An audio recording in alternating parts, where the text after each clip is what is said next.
अस्सलाम वालेकुम। खुशाब ऑनलाइन में खुशमदीद। दोस्तों, जैसा कि पाकिस्तान के हालात जो हैं, माशी हालात रोज़ बरोज़ बहुत ज़्यादा ख़राब होते जा रहे हैं और हर रोज़ ये ख़बरें आ रही हैं कि पाकिस्तान जो है वो डिफ़ॉल्ट करने वाला है, बहुत करीब। पाकिस्तान ही नहीं बल्कि दुनिया में और भी ऐसे ममालिक हैं जो डिफ़ॉल्ट के करीब पहुंच चुके हैं या डिफ़ॉल्ट कर चुके हैं। इनमें से एक वाज़ेह मिसाल तो आपके सामने है श्रीलंका की। कुछ महीनों पहले श्रीलंका जो है वो डिफ़ॉल्ट कर चुका है और अब पाकिस्तान की बारी है डिफ़ॉल्ट करने की। जिस तरह के हालात रोज़ बरोज़ जा रहे हैं, महंगाई हर रोज़ बढ़ रही है, चीज़ों की कीमतें बिल्कुल कंट्रोल में नहीं है। ये मोबाइल फ़ोन ही आप ले लीजिए, 3 महीने पहले जो मोबाइल 25,000 का न्यू आता था, अब उसकी कीमत 50 से 60,000 है। और इसी तरह तमाम खाने पीने की अशिया, ज़रूरियात ज़िंदगी की बहुत सारी चीज़ें, पेट्रोल, डॉलर की कीमत रोज़ बरोज़ बढ़ रही है।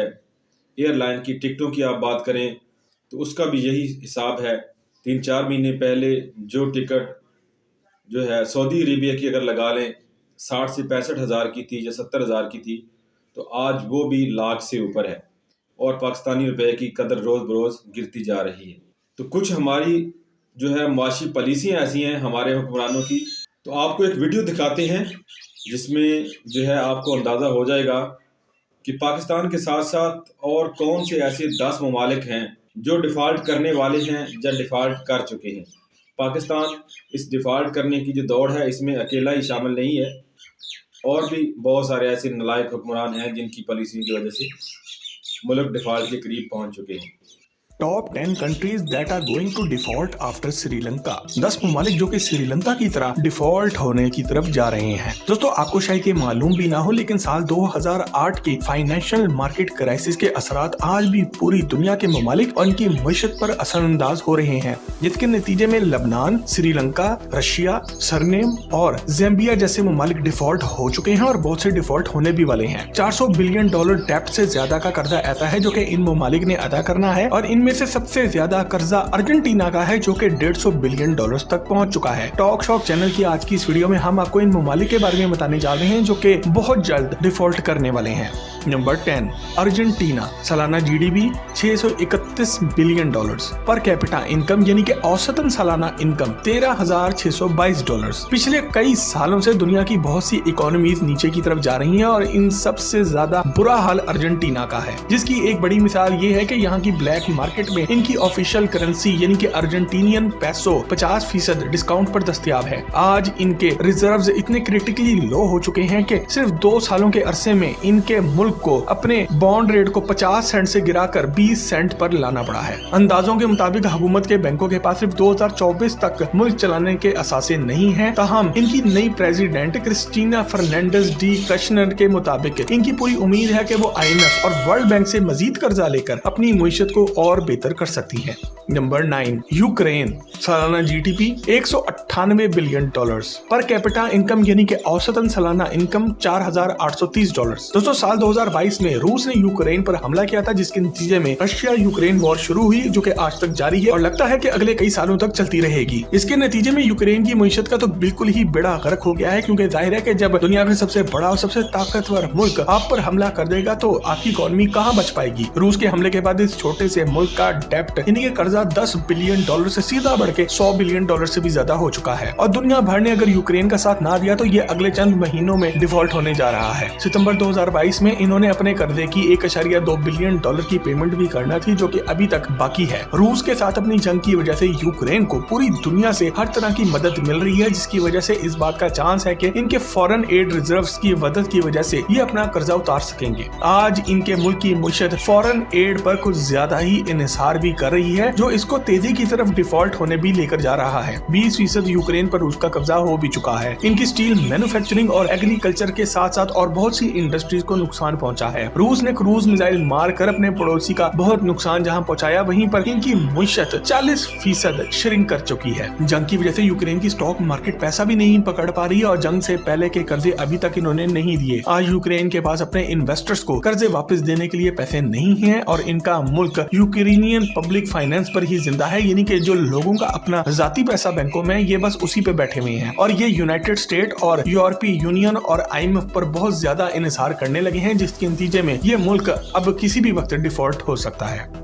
नंबर 8 तुनिशिया यानी कि त्यूनस, सालाना GDP $46 billion, per capita income यानी कि औसतन सालाना इनकम $3,763। दोस्तों शदीद गुर्बत और कमजोर मुईशत की वजह से अफ्रीका के बहुत से ममालिक डिफॉल्ट होने की तरफ जा रहे हैं, जिनमें सबसे आगे तुनिशिया यानी कि त्यूनस है। इनके 10% बजट डेफिसिट का मतलब ये है कि यहाँ के इखराजात इनकी कमाइयों से कहीं ज्यादा हैं, बिल्कुल पाकिस्तान की तरह। इसके अलावा इनका highest public sector wage bill भी पूरी दुनिया में सबसे ज्यादा है, जिसकी वजह से पिछले काफी अरसे से यहाँ की हुकूमत ने अवाम को ना तो पेंशन दी है और पब्लिक सैलरी भी बंद कर रखी है। मुल्क की इकोनॉमी के एक बड़े हिस्से को लेबर यूनियन माफिया ने कंट्रोल करके रखा हुआ है, जिसकी वजह से ये लोग IMF प्रोग्राम के साथ भी नहीं चल सकते। आज इनके मुल्क को 20 बिलियन दिनार फाइनेंसिंग की अशद जरूरत है, जिसके नतीजे में इनकी मईशत मजीद मुतासर हो सकती है। आज तुनीसिया IMF से $4 बिलियन का कर्जा ले रहा है, जिसके बदले इन पर बहुत सी कड़ी शराइत लागू होंगी, जिससे यहाँ की अवाम मजीद कुचली जाएगी, बिल्कुल पाकिस्तान की तरह। इस कर्जे की एक और बड़ी वजह इनके शदीद पॉलिटिकल क्राइसिस हैं, जो कि पिछले 20 सालों से चल रहे हैं, जैसे हमारे पिछले 75 सालों से चल रहे हैं। पिछले एक साल में यहाँ पर इन्फ्लेशन का रेट 7% से बढ़ के 8% हो चुका है और इनके मुल्क को अगला साल गुजारने के लिए $1.6 बिलियन की फंडिंग की अशद जरूरत है। नंबर 7 घाना, सालाना GDP $82 billion, per capita income $2,374। दोस्तों मुसलसल कर्जा लेने की वजह से आज घाना बहुत जल्द डिफॉल्ट होने के करीब पहुंच चुका है और इसकी डेट टू GDP रेशो 85% हो चुकी है। पिछले एक साल में इसकी अपनी करेंसी 10 अपनी 25% कदर खो चुकी है और ये दिन ब दिन गिर रही है। आज यहाँ पर इन्फ्लेशन यानी कि अफराते ज़र 30% हो चुकी है और मुल्क का ज्यादातर जमा किया गया पैसा टैक्सों और कर्जों की अदायगी में निकल जाता है। मुल्क की मईशत का सबसे बड़ा मसला बढ़ते हुए कर्जे ही हैं। यहाँ की मईशत की तबाही की सबसे बड़ी वजूहात में 2020 में फैलने वाली वबा के अलावा रशिया और यूक्रेन की जंग, इनकी अपनी स्टेट की मिसमैनेजमेंट और यहाँ पर शदीद करप्शन शामिल है। ये मुल्क अपने गुजारे के लिए हर चीज को इम्पोर्ट करता है, जबकि इनकी एक्सपोर्ट्स न होने के बराबर है, जिसकी वजह से एक बहुत बड़ा बहुत खतरनाक बैलेंस ट्रेड डेफिसिट बन चुका है। मुल्क में इंफ्रास्ट्रक्चर दूसरे मुल्कों के मुकाबले में न होने के बराबर है और ये सभी वजूहात इसको तेजी से डिफॉल्ट की तरफ घसीट रहे हैं। नंबर 6 इजिप्ट यानी कि मिस्र, सालाना GDP $439 billion, per capita income $4,173। दोस्तों मिस्र आज दुनिया के मशहूर तरीन ममालिक में से एक होने के बावजूद डिफॉल्ट होने के करीब आ रहा है, जिसकी एक बड़ी वजह इनका 95% डेट टू GDP रेशो है, जिसका मतलब ये हुआ कि ये मुल्क अपनी सालाना कमाई का 95% हिस्सा तो अपना कर्जा उतारने में लगा जाता है। पिछले एक साल में इस मुल्क की कमाई में से $11 बिलियन चला गया, जिसका बोझ इसकी इकोनॉमी पे पड़ा है। ये मुल्क एक बहुत ही बड़े कर्जे से दो चार है, जिसका मतलब ये है कि इन्होंने अगले 5 सालों के दौरान $100 बिलियन का कर्ज उतारना है। मार्च 2022 में मिस्र ने अपनी करेंसी इजिप्शियन पाउंड की कदर 15% गिराकर IMF से मदद मांगी, जिसके नतीजे में इनको $5 बिलियन इंटरनेशनल मॉनिटरिंग फंड से रेस्क्यू पैकेज कर्ज का मिल चुका है। कर्जों की अदायगी और फॉरेन करेंसी की कमी की वजह से मुआशी माहौल भी खतरे से खाली नहीं। पिछले एक साल के दौरान मिस्र को 2 बार अपनी करेंसी की कदर कम करना पड़ी है, जिसकी वजह से ये करेंसी क्राइसिस की तरफ जा रहा है।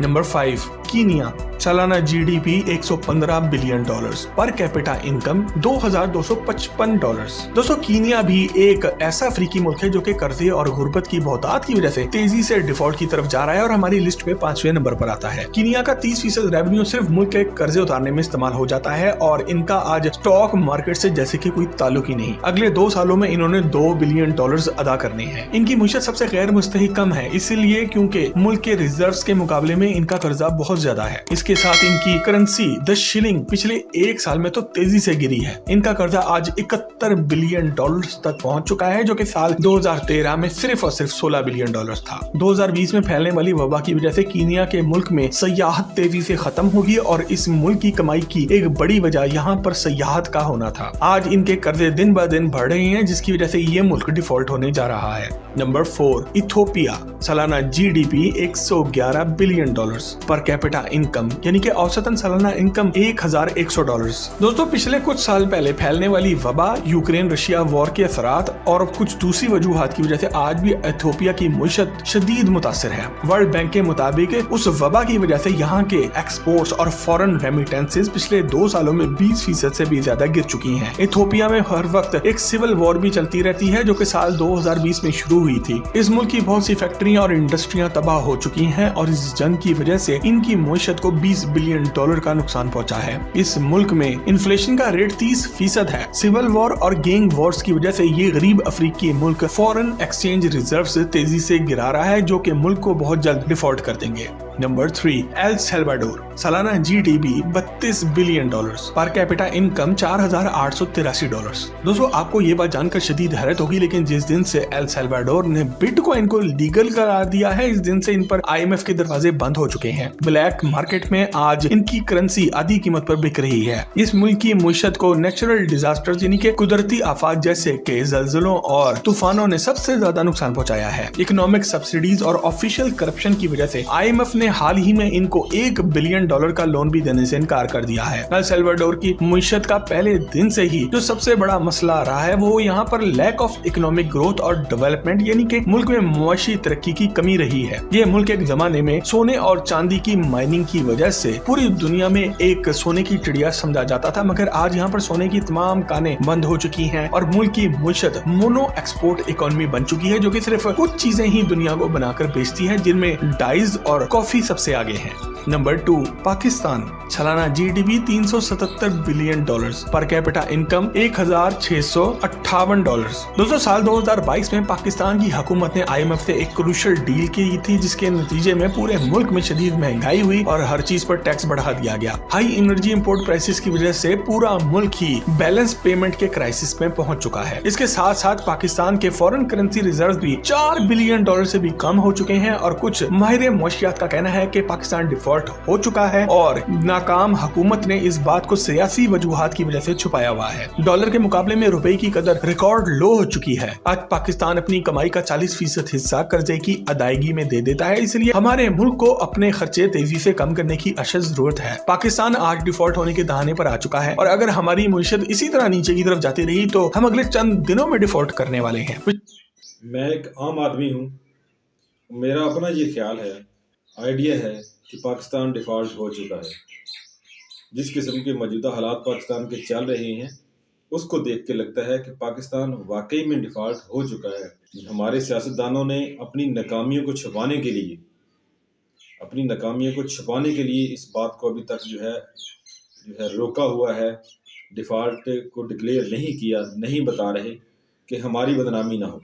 हकीकत में मुल्क वाकई डिफ़ॉल्ट कर चुका है इनकी गलत पॉलिसियों की वजह से, और आज भी ये अपनी हट धर्मी पर बरकरार हैं, रुके हुए हैं और जो है ना हुकूमत को छोड़ते हैं, ना इलेक्शन की तरफ जाते हैं और ना ही कोई ऐसा निज़ाम बनाने की तरफ जा रहे हैं जिससे तमाम सियासी पार्टियां मिलकर मुल्क में कोई इमरजेंसी नाफज करें या कोई ऐसा सियासी निज़ाम बनाया जाए जो अगले 2-3 साल के लिए हो, जिसमें एक मुआशी इमरजेंसी नाफिज की जाए कि ना कोई इलेक्शन होंगे इन 2-3 सालों में, और साथ ही साथ बड़े अफसरान हैं तमाम सरकारी इदारों के 18 ग्रेड से ऊपर, उनको तनख्वाह के अलावा जो मुराद दी जाती हैं, मतलब किसी भी किस्म की सब्सिडी दी जाती है, फ्री वाली टिकट है या फ्री वाली रहायशें हैं या फ्री में इनको पेट्रोल गैस वगैरह इस तरह की चीज़ें दी जाती हैं या फ्री में बिजली दी जाती है, जो भी सहूलियात हैं मराहत की मद में जो आती हैं, इसमें तमाम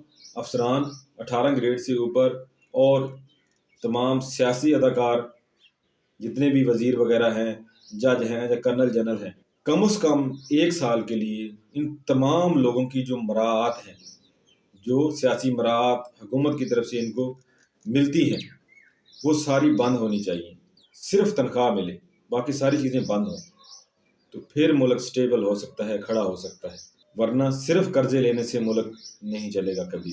पिछले 20 सालों में बेतहाशा कर्जा लेने, करप्शन करने और गलत इकोनॉमिक पॉलिसीज की वजह से हमारे मुल्क की मुईशत का ग्रॉस पब्लिक डेप्ट 1500% बढ़ चुका है और ये 3 ट्रिलियन रुपए से उठ के सीधा 60 ट्रिलियन रुपीस तक पहुंच चुका है। मुल्क की मुईशत का बेड़ा गर्क होने की एक बड़ी वजह यह भी है कि पाकिस्तान जो भी कमाता है वो हम कर्जे वापस करने में लगा देते हैं, ना कि अपनी डेवलपमेंट करने में, जिसकी वजह से ये तेजी से डिफॉल्ट की तरफ जा रहा है। Number 1, Belarus. सालाना GDP $80 billion, per capita income $8,570। दोस्तों वैसे तो रशिया यूक्रेन की जंग में पूरी दुनिया ही यूक्रेन की मदद कर रही है, मगर बेलारूस एक ऐसा मुल्क है जो कि अपने ताकतवर पड़ोसी रूस के साथ खड़ा है और जिस तरह IMF ने रूस पर पाबंदियां लगाई, इसी तरह बेलारूस पर भी लगा दी हैं। इन पाबंदियों की वजह से इन दोनों साथी मुल्कों का इंटरनेशनल फाइनेंशियल मार्केट से राब्ता ही खत्म हो गया है। बेलारूस अपनी मुईशत को डॉलर बॉन्ड्स के जरिए चलाना चाहता था, मगर इनको इसकी पेमेंट भी नहीं मिल रही। बेलारूस की सियासी सूरत हाल की वजह से यहाँ के लोग भाग भाग कर यूरोपीय ममालिक के बॉर्डर से टकरा रहे हैं और अपने मुल्क को छोड़ने की इल्लीगल तरीके से कोशिश कर रहे हैं। बेलारूस अपने बड़े भाई रूस की तरह डिफॉल्ट होने के करीब पहुंच चुका है और बॉन्ड सस्ते बेचकर अपनी मुईशत को बचाना चाह रहा है। दोस्तों ये थे वो ममालिक जो कि बहुत जल्द डिफॉल्ट करने वाले हैं और इनकी मुईशत बुरी तरह बेड़ागर्क कर चुकी है। क्या आपको लगता है कि पाकिस्तान डिफॉल्ट कर चुका है या करेगा? कमेंट सेक्शन में हमें अपनी राय से आगाह जरूर करें। मजीद जबरदस्त वीडियोस के लिए टॉक शॉक के चैनल को भी सब्सक्राइब जरूर करें। तो दोस्तों देखा आपने कि कौन से ऐसे 10 ममालिक हैं जो बहुत जल्द डिफ़ॉल्ट करने वाले हैं और पाकिस्तान जो है इनमें दूसरे नंबर पर आ रहा है। पहला नंबर बेलारूस का है जो पाकिस्तान से पहले डिफ़ॉल्ट करेगा या कर चुका है, और दूसरा नंबर फिर इसका है पाकिस्तान का। और पाकिस्तान के जो हालात बता रहे हैं वो तो यही बता रहे हैं कि ये डिफ़ॉल्ट कर चुका है, करेगा नहीं। जानबूझ के अपनी नाकामियों को छुपाने के लिए हमारे सियासतदानों ने इन चीज़ों को छुपाया हुआ है। वीडियो अच्छी लगी तो इसको लाइक कीजिए, शेयर कीजिए और मज़ीद इस तरह की वीडियोस को देखने के लिए हमारे चैनल को सब्सक्राइब भी कीजिए।